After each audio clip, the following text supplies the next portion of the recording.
बिस्मिल्लाहिर्रहमानिर्रहीम। अस्सलाम वालेकुम। आज हम सेकंड ईयर का chapter number 7 math chapter number 7 vectors start कर रहे हैं। तो सबसे पहले हम वेक्टर्स को जानते हैं उनकी उसको डिफ़ाइन करते हैं कि वेक्टर्स क्या होते हैं, फिर उसके बाद उनके न्यूमेरिकल्स भी सॉल्व करेंगे।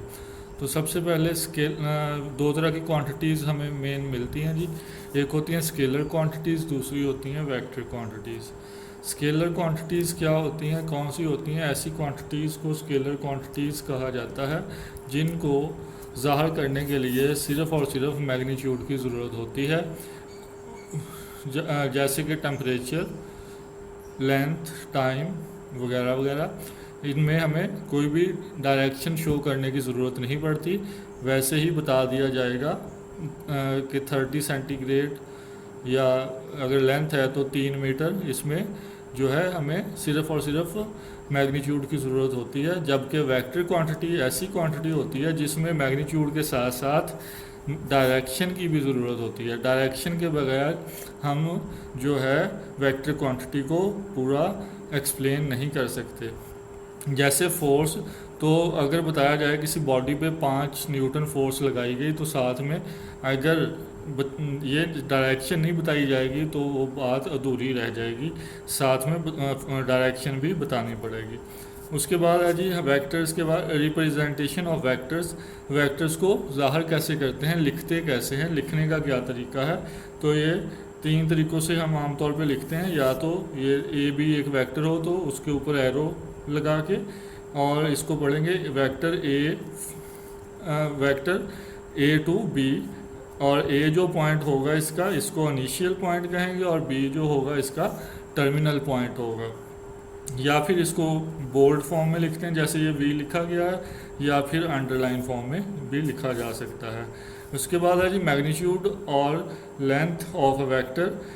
जो मैग्नीट्यूड होती है ये एब्सोल्यूट वैल्यू होती है, यानी कि ये पॉजिटिव वैल्यू होती है, नेगेटिव नहीं हो सकती। किसी भी वेक्टर की वैल्यू जो होगी वो पॉजिटिव नेगेटिव नहीं हो सकेगी। तो इसका नोटेशन जो है ये ए बी और एब्सोल्यूट साइन या जो है मॉड साइन के साथ लिख दिया जाएगा, या फिर सिंपल ए बी भी लिख देंगे। दोनों तरह से ये लिखा जा सकता है। उसके बाद है जी यूनिट वेक्टर। यूनिट वेक्टर कौन सा वेक्टर होता है? ऐसे वेक्टर को यूनिट वेक्टर कहते हैं जिसकी मैग्नीट्यूड 1 हो। ठीक है, ऐसे वेक्टर को यूनिट वेक्टर कहा जाता है जिसकी मैग्नीट्यूड 1 हो, और इसको ज़ाहिर किया जाता है ये वेक्टर के ऊपर कैप का साइन होता है, इसको वी हैट पढ़ते हैं। ठीक है, हैट साइन से शो किया जाता है, और इसका फॉर्मूला होता है वेक्टर। कोई भी वेक्टर जिसका आपने यूनिट वेक्टर फाइंड करना है वो vector divided by magnitude of that vector is called unit vector. उसके बाद है जी ज़ीरो और नल वेक्टर। ऐसे वेक्टर को ज़ीरो या नल वेक्टर कहते हैं जिसकी टर्मिनल पॉइंट और उसका इनिशियल पॉइंट एक ही जगह पर वाक़या हो। ऐसा वेक्टर जो होगा वो नल वेक्टर कहलाएगा, इसकी मैग्नीट्यूड 0 होगी। उसके बाद है negative of a vector. Negative vector क्या होते हैं? ऐसे दो वेक्टर्स जिनकी मैग्नीट्यूड तो सेम हो लेकिन डायरेक्शन जो है वो अपोजिट हो, तो ऐसे वेक्टर्स को जो है एक दूसरे का नेगेटिव वेक्टर कहते हैं। बी ये अगर आपके पास ए बी एक वेक्टर है और बी ए बराबर वी के है, तो ए बी जो होगा वो नेगेटिव ऑफ वी के बराबर होगा। अगर आप इनिशियल और उसकी देखें, इस वेक्टर में ए बी में इनिशियल साइड ए थी और टर्मिनल साइड बी थी, जबकि बी ए के अंदर इनिशियल साइड बी है और टर्मिनल साइड ए है। ये एक दूसरे के अपोजिट डायरेक्शन में होंगे, इसलिए इनके साथ माइनस की साइन आएगी। लेकिन दोनों वेक्टर्स की जो मैग्नीट्यूड होगी वो एक जैसी ही होगी, क्योंकि मैग्नीट्यूड पॉजिटिव ही यूज़ होगी, हमेशा पॉजिटिव होती है, और ये एब्सोल्यूट साइन भी जो है नेगेटिव साइन को ख़त्म कर देगा, इसलिए मैग्नीट्यूड हमेशा ये पॉजिटिव ही रहेगी। उसके बाद multiplication of vector by a scalar, कि किसी वेक्टर को अगर स्केलर के साथ मल्टीप्लाई करें तो क्या उसके लिए ऑपरेशन करना पड़ता है, किस तरह से काम करना पड़ता है। तो किसी भी रियल नंबर के साथ अगर आप वेक्टर को मल्टीप्लाई करना चाहें तो उसकी जो मैग्नीट्यूड होगी वो मल्टीप्लाई हो जाएगी उस रियल नंबर से। जैसे कि अगर के कोई भी कांस्टेंट वैल्यू है उसको आप वी वेक्टर से मल्टीप्लाई करते हैं तो आंसर के वी आ जाएगा आपके पास।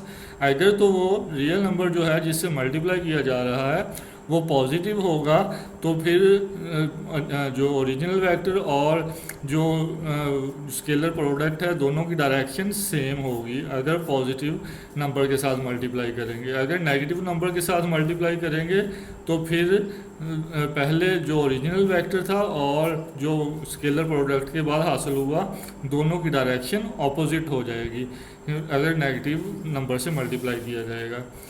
इक्वल वेक्टर्स क्या होते हैं जी? इक्वल वेक्टर्स ऐसे वेक्टर्स होते हैं जिनकी डायरेक्शन और मैग्नीट्यूड जो है दोनों सेम हों, एक जैसी हों। ऐसे वेक्टर्स को हम इक्वल वेक्टर्स कहते हैं।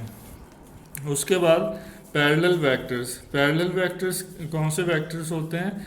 पैरेलल वेक्टर्स के लिए यही कंडीशन है कि अगर एक वेक्टर दूसरे का नॉन ज़ीरो स्केलर प्रोडक्ट हो तो मल्टीपल हो तो फिर ये दोनों वेक्टर्स आपस में जो होंगे वो पैरेलल होंगे। अगर एक वेक्टर दूसरे का नॉन ज़ीरो स्केलर मल्टीपल हो तो फिर वो दोनों वेक्टर्स जो हैं एक दूसरे के पैरेलल होंगे। जैसे ए बी पैरेलल होगा माइनस ए बी के। देखें क्या कैसे पैरेलल होगा कि माइनस एक जो है उससे मल्टीप्लाई किया जा रहा है तो स्केलर प्रोडक्ट के बराबर हो गया। इसी तरह ये पैरेलल होगा 2/5 ए बी के भी बराबर होगा। 2/5 भी एक स्केलर प्रोडक्ट की सूरत में आ गया, स्केलर मल्टीपल आ गया 2/5। तो कोई भी वेक्टर अपने स्केलर मल्टीपल के हमेशा बराबर होगा बशर्ते कि वो नॉन ज़ीरो स्केलर मल्टीपल हो, ज़ीरो से ज़ीरो ना हो। ज़ीरो होने से वेक्टर नल वेक्टर की सूरत इख्तियार कर जाएगा जी। उसके बाद है जी हमारे पास एडिशन ऑफ वेक्टर्स। तो एडिशन ऑफ वेक्टर्स दो लॉ इस्तेमाल किए जाते हैं, एक ट्राइएंगल लॉ और दूसरा पैरेललोग्राम लॉ।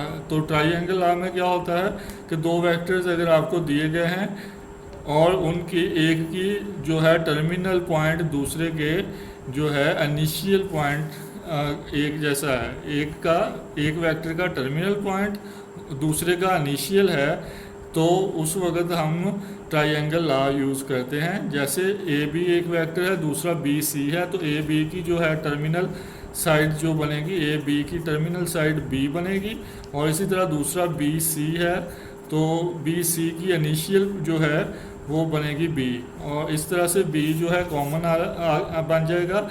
यानी कि ए बी की टर्मिनल पॉइंट जो है बी बन रहा है और बी सी का इनिशियल पॉइंट जो है बी बन रहा है। तो दोनों को जो है ए बी का टर्मिनल पॉइंट उसको बी सी के इनिशियल पॉइंट से मिला देंगे और उसके बाद ए को सी से मिला दिया जाएगा। इस तरह से ये ए से सी वाली जो लाइन आपको मिलेगी, जो वेक्टर मिलेगा ए टू सी होगा, ये ए सी बनेगा। ये आपका रिजल्टेंट वेक्टर होगा यानी कि ए बी और बी सी का जो होगा वो एडिशन होगा। दूसरा पैरेललोग्राम थ्योरम, इसमें क्या होता है कि ऐसे वेक्टर्स दिए हुए होते हैं जिनके इनिशियल पॉइंट से एक जैसे होते हैं। जैसे यहाँ पे मैंने एग्जांपल के तौर पे एक ए बी लिखा, दूसरा ए सी लिखा, दोनों के इनिशियल पॉइंट एक जैसे थे तो दोनों को मिलाने के बाद हम उनकी पैरेललोग्राम ड्रा करेंगे। पैरेललोग्राम ड्रा की जाएगी। उसके बाद जो होगा ए बी जो वेक्टर था इतनी ही लाइन आपने सी डी लाइन ऊपर यूज़ कर ली और इसी तरह से जो ए सी वेक्टर था उतनी ही लाइन आपने जो है बी डी यूज़ कर ली। इस तरह से ये ए बी सी डी एक पैरेललोग्राम बन जाएगी आपके पास। और जब इसके डायगोनल को मिलाएंगे हम ए से डी की तरफ ये डायगोनल मिलाएंगे तो ये रिजल्टेंट वेक्टर होगा यानी कि ए बी प्लस ए सी, ये इसकी वैल्यू आ जाएगी। उसके बाद है पॉइंट वेक्टर। पॉइंट वेक्टर क्या होता है? ऐसे वेक्टर को पॉइंट वेक्टर कहा जाता है। पोजीशन वेक्टर, ऐसे वेक्टर को पोजीशन वेक्टर कहा जाता है जो स्टार जिसका इनिशियल पॉइंट जो है पोजीशन वेक्टर जिसका इनिशियल पॉइंट जो है वो ओरिजिन हो, ओरिजिन से जो स्टार्ट हो रहा हो वो जो होगा पोजीशन वेक्टर कहलाएगा। उसके बाद जी vectors in plane, plane mean x y जो है कार्टेशियन प्लेन, उसके अंदर वेक्टर्स को कैसे शो किया जाएगा। तो ये पहले एक्स वाई हम ड्रा करेंगे, ओरिजिन से इसको हम ड्रा करें, यहाँ से एक पॉइंट कोई भी पॉइंट लिया पी और वेक्टर को उससे मिला दिया। आप देखें वो पॉइंट होगा उसके हमारे पास दो कोऑर्डिनेट होंगे, एक विद रिस्पेक्ट टू एक्स होगा उसको एक्स कोऑर्डिनेट कहेंगे, दूसरा विद रिस्पेक्ट टू वाई होगा उसको वाई कोऑर्डिनेट कहेंगे। पॉइंट को लिखने का तरीका ये है, एक्स वाई लिखा ये पॉइंट है तो इसलिए ये स्मॉल ब्रैकेट या छोटी ब्रैकेट इस्तेमाल की, जबकि वेक्टर को बड़ी ब्रैकेट या स्क्वायर ब्रैकेट के अंदर लिखा जाएगा। ये एक्स वी ये वेक्टर को शो करने का तरीका है, ऊपर पॉइंट को शो करने का। इसको आप एक्स आई प्लस वाई जे भी कह सकते हैं, आई और जो है ये एक्स और वाई कंपोनेंट होंगे। Negative of a vector, negative vector क्या होता है कि अगर दोनों जो आपके पास कंपोनेंट्स हैं उनके साइन चेंज कर दिए जाएं तो वो पहले का नेगेटिव वेक्टर हो जाता है, और यही एडिटिव इन्वर्स भी होता है कि अलामत चेंज करने से दोनों रकमें एक दूसरे के एडिटिव इन्वर्स बन जाती हैं। डिफरेंस ऑफ टू वेक्टर्स, दो वेक्टर्स को जो है तफरीक करने का तरीका, तो एक्स कंपोनेंट में एक्स कंपोनेंट माइनस किया जाता है और वाई कंपोनेंट्स में वाई माइनस किया जाता है। इसी तरह से ऐड भी अगर करना होगा तो एक्स कंपोनेंट में एक्स कंपोनेंट ऐड किया जाएगा और वाई में वाई। ज़ीरो और नल वेक्टर, ज़ीरो और नल वेक्टर को शो करने का ये जो है ज़ीरो ज़ीरो यानी कि ये ओरिजिन पे होगा। उसके बाद इक्वल वेक्टर्स, दो वेक्टर्स बराबर उस वक्त होंगे जब उनके एक्स कोऑर्डिनेट्स और वाई कोऑर्डिनेट्स आपस में बराबर हों, तो दोनों वेक्टर्स आपस में बराबर होंगे। फिर है जी पोजीशन वेक्टर, तो पोजीशन वेक्टर क्या होता है वो पीछे अभी हमने देखा भी था थोड़ी देर पहले के, ओरिजिन से किसी भी पॉइंट पे अगर वेक्टर लेके जाएं उसका इनिशियल पॉइंट अगर ओरिजिन हो तो ऐसे वेक्टर को पोजीशन वेक्टर कहते हैं। फिर है जी मैग्नीट्यूड, किसी वेक्टर की मैग्नीट्यूड निकालने का तरीका ये होगा कि उसके आई कंपोनेंट का स्केयर या एक्स का स्केयर प्लस वाई का स्केयर अंडर रूट करेंगे तो ये आपके पास किसी भी वेक्टर की मैग्नीट्यूड निकल आएगी। तो इसके बाद एक्सरसाइज सॉल्व करते हैं, स्टार्ट करते हैं। एक्सरसाइज पहला क्वेश्चन है हमारे पास, write the vector P Q, book से देखें, write the vector P Q in the form of x i plus y j, के वेक्टर्स को इस फॉर्म में लिखें जबकि उसने जो वैल्यू आपको दी है पी और क्यू दो पॉइंट दिए हुए हैं, तो पी क्यू वेक्टर लिखना है हमने। लिखने का तरीका ये होगा कि जो बाद में आएगा, जैसे क्यू बाद में आ रहा है तो क्यू के आपने एक्स कंपोनेंट में से पी का एक्स कंपोनेंट माइनस कर देना है। देखें क्यू का एक्स कंपोनेंट 6 है और पी का एक्स कंपोनेंट 2 है, माइनस करना है, साथ में एक्स कंपोनेंट के साथ आई आएगा प्लस इसी तरह से क्यू के वाई कंपोनेंट में से पी का वाई कंपोनेंट माइनस कर देना है और साथ दूसरे वाले के साथ जे आएगा, वाई कंपोनेंट के साथ जे आ जाएगा। इस तरह से पी क्यू वेक्टर आपके पास आ जाएगा। इसको सिर्फ सॉल्व करेंगे, 6 में से 2 माइनस किए तो 4 आ गया, इसी तरह -2 -3 करेंगे तो -5 आ जाएगा और आई और जे साथ लिख दिया जाएगा। इसके कुछ और भी पार्ट्स हैं वो खुद बिल्कुल आसान है, आपने खुद करने हैं। उसके बाद है जी find the magnitude of the vector u. Question number 2 है कि कोई वेक्टर एक दिया हुआ हो तो उसकी मैग्नीट्यूड फाइंड करें। यू वेक्टर है जी हमारे पास, जो मैंने लिखा है वो 2i - 7j है। तो मैग्नीट्यूड फाइंड करने का तरीका अभी हमने 2 मिनट पहले ही देखा है कि एक तो ये देखा था नोटेशन क्या होती है कि ये एब्सोल्यूट साइन साथ में लगाई जाती है और साथ में अब एक्स कंपोनेंट या आई कंपोनेंट का स्केयर प्लस जे कंपोनेंट का स्केयर कर दिया जाएगा और स्केयर रूट ले लिया जाएगा, तो 2 का स्केयर 4 हो जाएगा और 7 का 49 हो जाएगा। ऐड किया 53 आ गया और स्केयर रूट रह गया, क्योंकि स्केयर रूट सॉल्व नहीं हो रहा है, ऐसे ही इसको छोड़ देंगे। इस तरह एक और मैंने लिखा ये यू वेक्टर 3 and -4, तो 3 जो है उसका आई कंपोनेंट और -4 जो है जे कंपोनेंट है। तो 3 का स्केयर प्लस -4 का स्केयर, क्योंकि इधर 4 के साथ माइनस ही तो ब्रैकेट में जाएगी, तो 3 का स्केयर 9 -4 का 16 25 आया और ये 5 आ जाएगा। देखें यहाँ पे वैसे जब हम स्केयर रूट लेते हैं तो 25 का लें तो आमतौर पे प्लस माइनस के साइन के साथ लिखा जाता है, लेकिन जब वेक्टर की मैग्नीट्यूड फाइंड करेंगे तो हमने कहा था ये एब्सोल्यूट वैल्यू होती है, पॉजिटिव वैल्यू होगी, नेगेटिव वैल्यू नहीं लेंगे, क्योंकि किसी भी वेक्टर की मैग्नीट्यूड नेगेटिव नहीं हो सकती, कम से कम वो ज़ीरो हो सकती है। उसके बाद आ गया जी क्वेश्चन नंबर 3 के उसने u, v और w वेक्टर्स दिए हुए हैं, फिर कुछ फाइंड करने के लिए नीचे उसने कहा कि u प्लस वी माइनस डब्ल्यू फाइंड करें, या फिर दूसरे में कहा है कि 2u minus 3v plus 4w find करें, और लास्ट वाले में कह रहा है 1/2u plus 1/2v plus 1/2w find करें। तो ये सेकंड पार्ट मैंने सॉल्व किया है 2u minus 3v plus 4w।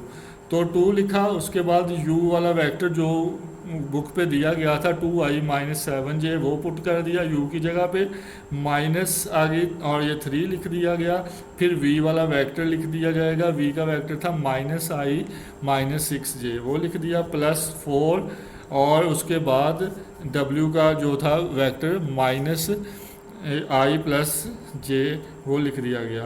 तो u वाले को 2 से मल्टीप्लाई किया गया, ये 2 टाइम्स 4 और 2 7 टाइम्स 14, 3 1 टाइम्स 3 और माइनस माइनस प्लस हो जाएगी 6 3 टाइम्स 18 जे, और उसके बाद ये प्लस माइनस माइनस आ जाएगी 4i और फिर प्लस 4j।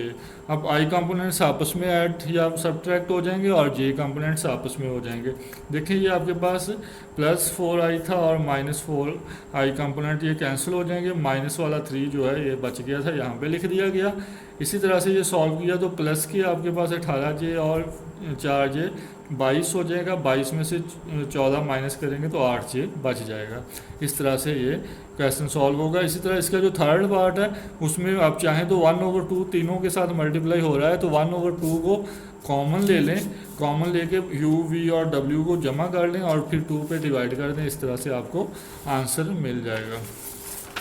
उसके बाद जी क्वेश्चन नंबर आपके पास 4 है, find the sum of the vectors a, b and c, d if a, b, c and d ये पॉइंट्स दिए गए हैं, a, b और c, d पॉइंट्स उसने हमको दिए हैं और कहा है कि वेक्टर्स को सॉल्व करें, इनका सम फाइंड करें। अब देखें जी पॉइंट्स जो दिए हुए हैं वो है जी a पॉइंट जो दिया हुआ है वो है आपके पास -1 एंड 1, और ए बी अब फाइंड करना है। ए पॉइंट था हमारे पास +1 सॉरी एंड -1, जबकि बी पॉइंट जो था वो है हमारे पास 2 0। तो अभी हमने पहले क्वेश्चन जो सॉल्व किया था इसमें वेक्टर्स लिखे थे, क्या करते हैं जी कि ए से बी की तरफ वेक्टर अगर चाहिए आपको तो बी के एक्स कंपोनेंट में से ए का एक्स कंपोनेंट माइनस कर देना है, 2 -1 और आई आ गया। इसी तरह से बी के वाई या जे वाले में से एक्स का ए का वाई वाला माइनस कर देना है, 0 माइनस माइनस प्लस हो जाएगी, इसलिए ये प्लस का साइन आ रहा है, और जे हो गया तो ये 2 में से 1 माइनस किया आई रह जाएगा, और इसी तरह से ये जे हो गया। उसके बाद सी डी की बात की थी उसने, तो सी और डी भी पॉइंट्स दिए हुए हैं बुक में। सी पॉइंट है -1 और 3, जबकि डी पॉइंट है दिया हुआ -2 2। तो सी से डी टर्मिनल है पॉइंट, तो डी में से सी को माइनस करेंगे, -2 माइनस माइनस +1 हो जाएगा, और इसी तरह से ये वाला 2 -3 हो जाएगा। सॉल्व करेंगे तो हमारे पास आ जाएगा यहाँ पे जी -i और +j ये आ जाएगा। तो सी और डी भी आ गया, ए और बी भी आ गया। उसने कहा था इनका सम फाइंड करें, तो ए बी को सी डी में जमा कर देते हैं। ए बी था i +j और प्लस कर दिया सी डी यानी कि -i -j, ये ब्रैकेट ओपन की साइन इसी तरह से रह जाएंगे। i में से i माइनस होकर 0 हो जाएगा, j में से j माइनस होकर 0 हो जाएगा, तो ये नल वेक्टर हमारे पास इसका आंसर आ जाएगा। ये पहला लेक्चर था, पहले 4 क्वेश्चन हमने सॉल्व किए हैं और कुछ डेफिनेशंस वगैरह देखी हैं। जो भी बात समझ ना आई हो अगर, तो आपके पास ये नंबर नज़र में आ रहा है, इससे पे आप कॉल करके पूछ सकते हैं। इंशाल्लाह सब समझ वैसे आ गया होगा। फिर भी बाकी जो क्वेश्चंस इसमें छोड़े गए हैं उनको आप खुद सॉल्व करने की कोशिश करेंगे। बिल्कुल सेम क्वेश्चंस मैंने छोड़े हैं, कुछ समझा दिए कुछ छोड़ दिए, ताकि आप भी प्रैक्टिस करें। अल्लाह हाफिज़।